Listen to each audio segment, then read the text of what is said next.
بسم اللہ الرحمن الرحیم۔ رسول اللہ صلی اللہ علیہ وآلہ وسلم نے فرمایا، اللہ سے محبت کرو کہ اس نے تمہیں نعمتوں سے نوازا ہے، اور اللہ کی محبت کی خاطر مجھ سے محبت کرو، اور میری محبت کی خاطر میرے اہل بیت سے محبت کرو۔ مشکوٰۃ المصابیح حدیث نمبر 6182۔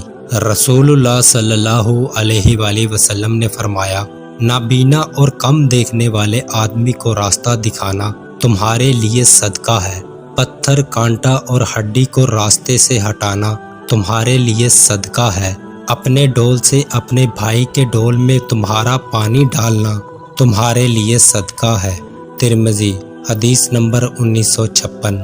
رسول اللہ صلی اللہ علیہ وآلہ وسلم نے فرمایا، جو کسی کو نقصان پہنچائے گا اللہ تعالیٰ اسے نقصان پہنچائے گا، اور جو کسی پر سختی کرے گا اللہ تعالیٰ اس پر سختی کرے گا۔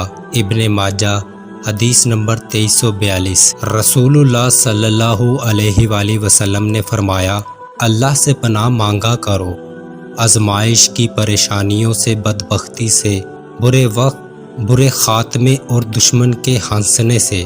صحیح بخاری حدیث نمبر 6616۔ رسول اللہ صلی اللہ علیہ وآلہ وسلم نے فرمایا، اے لوگو، اپنے آپ پر رحم کرو، کیونکہ تم کسی بہرے یا غیر موجودہ کو نہیں پکارتے، بلکہ تم اس ذات کو پکارتے ہو جو بہت زیادہ سننے والا، بڑا دیکھنے والا ہے۔ صحیح بخاری حدیث نمبر 6610۔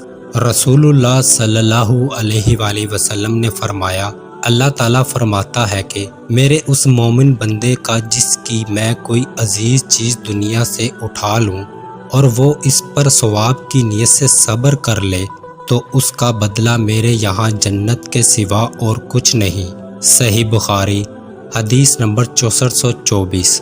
رسول اللہ صلی اللہ علیہ وآلہ وسلم نے فرمایا، جب وہ اپنے مالوں کی زکوٰۃ دینا بند کرتے ہیں تو ان سے آسمان کی بارش روک لی جاتی ہے، اگر جانور نہ ہو تو انہیں کبھی بارش نہ ملے۔